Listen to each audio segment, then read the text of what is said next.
एक समय गोरखनाथ जी ने देखा कि स्वामी रामानंद जी काशी में वैष्णव पंथ का ज्यादा प्रचार कर रहे हैं और नाथ पंथ सिकुड़ता जा रहा है। इसीलिए गोरखनाथ स्वामी रामानंद जी के साथ गोष्ठी के लिए काशी शहर में आते हैं। स्वामी रामानंद जी, जो काशी शहर के प्रसिद्ध संत थे और वेदों के मर्मज्ञ ज्ञाता माने जाते थे, उन्होंने अपने 1400 ऋषि शिष्य बना रखे थे और ज्ञान प्रचार के लिए भी उन्हें जगह जगह भेजते थे। उस समय कबीर परमेश्वर जी ने स्वामी रामानंद जी को अपना गुरु धारण कर रखा था। वैसे तो कबीर परमात्मा जी को किसी को भी गुरु बनाने की आवश्यकता नहीं थी, परंतु कबीर परमात्मा इस बात से परिचित थे कि आगे आने वाले समय में लोग ये सवाल उठाएंगे कि कबीर ने भी तो गुरु नहीं बनाया था, इसलिए गुरु बनाने की कोई आवश्यकता नहीं है। इस बात को ध्यान में रखते हुए कबीर प्रभु ने स्वामी रामानंद जी को अपना गुरु बनाने की लीला की। एक दिन स्वामी रामानंद जी के आश्रम में गोरखनाथ जी का एक सेवक उनसे मिलने के लिए गया। उस समय स्वामी रामानंद जी आश्रम में अपने शिष्यों को ज्ञान उपदेश दे रहे थे। अलख निरंजन स्वामी जी। राम राम नाथ जी। स्वामी जी, हमारे नाथ जी बहुत पहुंचे हुए सिद्ध पुरुष हैं। वो आपके साथ ज्ञान गोष्ठी करना चाहते हैं, इसलिए मैं आपको अपने गुरु जी के आदेश अनुसार आमंत्रित करने आया हूँ। उन्होंने कहा है कि ज्ञान चर्चा में जो भी विजयी होगा वह अपने शिष्यों समेत जीतने वाले का शिष्य बनेगा। ये कहकर गोरखनाथ जी का शिष्य वहां से चला जाता है।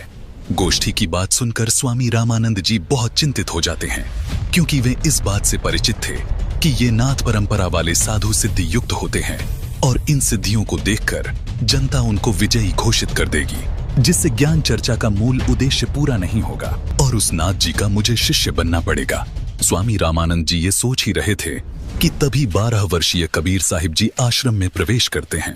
प्रणाम गुरुदेव। क्या हुआ गुरुदेव? आप बहुत चिंतित नजर आ रहे हैं। दास के लायक कोई सेवा है तो बताओ।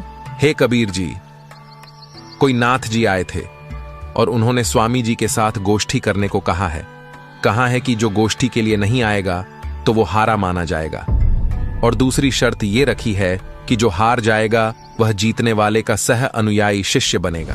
हे स्वामी जी, संतों को हार जीत की चिंता नहीं करनी चाहिए। हमें उस नाथ जी का सामना करना चाहिए और गोष्ठी में अवश्य चलना चाहिए। फिर मैं आपका दास भी तो आपके साथ हूँ। हे भगवान, आप कह रहे हैं तो मैं अवश्य ही चलूंगा। अब मुझे कोई चिंता नहीं। कबीर साहिब जी अपने मुंह बोले। गुरुजी स्वामी रामानंद जी के साथ ज्ञान गोष्ठी में जाने के लिए तैयार होते हैं। वो वैष्णव पंथी वेशभूषा पहन लेते हैं, माथे पर तिलक, गले में तुलसी की लकड़ी की माला, टोपी, झोली, सिक्का व एक फावड़ी। स्वामी जी व कबीर जी कुछ अन्य शिष्यों के साथ निश्चित समय और स्थान पर गोरखनाथ जी से गोष्ठी करने पहुंच जाते हैं। गंगा नदी से 500 फुट की दूरी पर गोरखनाथ उच्च आसन पर बैठे दिखाई देते हैं और बगल में 7 फुट ऊंचा त्रिशूल भी जमीन में गड़ा दिखाई देता है और स्वामी जी के लिए भी आसन लगा दिखाई देता है। आ गए रामानंद जी। मुझे लगा था आप नहीं आएंगे, लेकिन अब आ ही गए हैं तो गोष्ठी शुरू करते हैं। स्वामी जी आसन पर बैठ जाते हैं और एक सुयोग्य शिष्य की तरह कबीर साहिब जी अपने गुरु के आसन के पास जमीन पर बैठ जाते हैं। हे नाथ जी, आप पहले मेरे साथ गोष्ठी कीजिए। अगर मुझे ज्ञान चर्चा में हरा दिया तो ही मेरे गुरु जी से बात करना। अरे तू है कौन? तू छोटा सा बालक, तेरी आयु क्या है और तू गोष्ठी करेगा मेरे साथ? पता है मैं कौन हूँ? नाथ जी, मैं तो कबीर हूँ और मुझे मालूम है कि आप कौन हो। आप गोरखनाथ जी हो। कबीर साहिब जी की बात सुनकर गोरखनाथ सोचते हैं कि इस छोटे से बालक ने मुझे पहचान लिया। तू छोटा सा बालक, तू कब से बैरागी बन गया? नाथ जी,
संकट से बच सकते हो।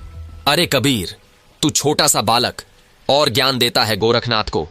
तेरी आयु क्या है? सबसे बड़ा मूर्ख वो है जो मेरी आयु पूछता है, और आप मुझे बालक बता रहे हैं। जो बूझे सोई बावरा, क्या है उम्र हमारी? असंख्य युग प्रलय गई, तब का ब्रह्मचारी। कोटि निरंजन हो गए, परलोक सिधारी। हम तो सदा महबूब हैं, स्वयं ब्रह्मचारी। अरबों तो ब्रह्मा गए, 49 कोटि कन्हैया। 7 कोटि शंभू गए, मोरी एक नहीं प्लैया। कोटि नारद हो गए, मोहम्मद से चारी। देवतन की गिनती नहीं है, क्या सृष्टि विचारी। नहीं बूढ़ा नहीं बालक, ना ही कोई भाट भिखारी। कहें कबीर सुन हो गोरख, यह है उम्र हमारी। असंख्य युग प्रलय में चले गए, तब का मैं अमर हूँ। करोड़ ब्रह्म भगवान मृत्यु को प्राप्त होकर पुनर्जन्म प्राप्त कर चुके हैं। अन्य भगवान जिसका तुम आश्रय लेकर भक्ति कर रहे हो, वे नाशवान हैं। फिर नाथ जी आप अमर कैसे हो सकते हैं? अरबों तो ब्रह्मा मर चुके हैं, और 49 करोड़ बार कृष्ण जी की मृत्यु हो चुकी है, तथा 7 करोड़ बार शिव जी मर चुके हैं। लेकिन मेरी एक पल भी आयु कम नहीं हुई है। मैं अमर पुरुष हूँ। केवल सत्य पुरुष ही अजर अमर परमात्मा है, तथा उसी का सतलोक अमर है, जिसे अमर लोक भी कहते हैं। वहां की भक्ति करके भक्त आत्मा पूर्ण मुक्ति होती है, जिसका कभी मरण नहीं होता। हे गोरखनाथ जी, ये उपलब्धि सोहम शब्द के जाप से प्राप्त होती है, जो उसके मर्म भेदी गुरु से मिलता है। उसके बाद फिर सार नाम मिलता है, और सतलोक में वास तथा सतपुरुष की प्राप्ति होती है। करोड़ों नारद तथा मोहम्मद जैसी पवित्र आत्माएं जन्म कर मर चुकी हैं, देवताओं की तो गिनती भी नहीं। फिर आम मानव शरीरधारी प्राणियों तथा जीवों का तो हिसाब क्या लगाया जा सकता है। मैं न बूढ़ा न बालक, मैं तो जवान रूप में रहता हूँ, जो ईश्वरीय शक्ति का प्रतीक है। ये तो मैं लीलामयी शरीर में आपके समक्ष हूँ।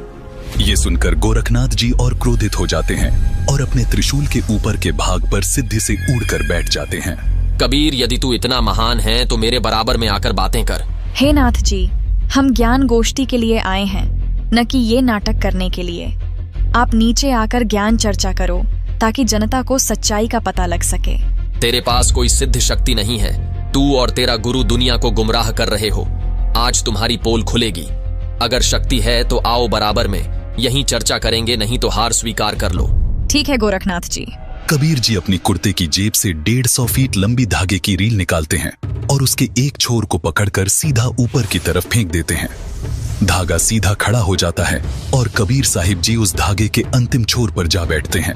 नाथ जी, अब आप आओ मेरे बराबर में, यहाँ बैठकर चर्चा करेंगे। गोरखनाथ ज्यों ही ऊपर की तरफ उठते हैं, वैसे ही धड़ाम से नीचे गिर जाते हैं।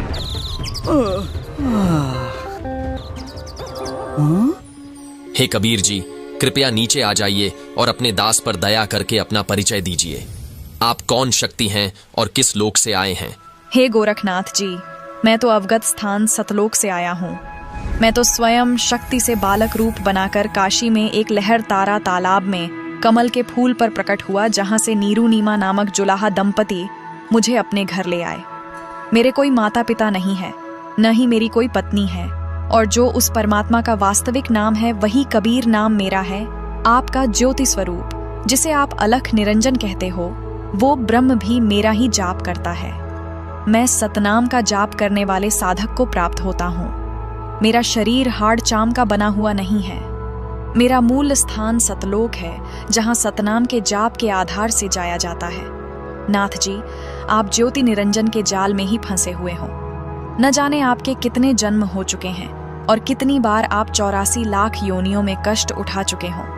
यदि आप मेरी शरण में नहीं आते तो आपकी 4 युगों की भक्ति को काल कलयुग में नष्ट कर देता है। हे कबीर जी, मुझे आपकी बात पर विश्वास हो गया है, लेकिन मैं आपकी एक परीक्षा लेना चाहता हूँ। मैं दरिया में डुबकी लगाऊंगा। यदि आप मुझे खोज लोगे तो मैं आपका शिष्य बन जाऊंगा। ठीक है गोरखनाथ जी, छुप जाओ दरिया में। ये सुनकर गोरखनाथ गंगा नदी की तरफ चल पड़ते हैं और साथ में दर्शक भी पीछे पीछे चल पड़ते हैं। गंगा के पास जाकर गोरखनाथ जी गंगा में छलांग लगाकर मछली का रूप धारण कर लेते हैं। कबीर परमात्मा भी गोरखनाथ जी के बाद गंगा दरिया में डुबकी लगा देते हैं और सैकड़ों मछलियों के बीच गोरखनाथ को पकड़कर तथा उनका असली रूप बनाकर उन्हें किनारे पर ले आते हैं। इस प्रकार गोरखनाथ जी ने कबीर साहिब जी को पूर्ण परमात्मा स्वीकार किया और उनके शिष्य बने तथा कबीर साहिब जी से भक्ति प्राप्त की।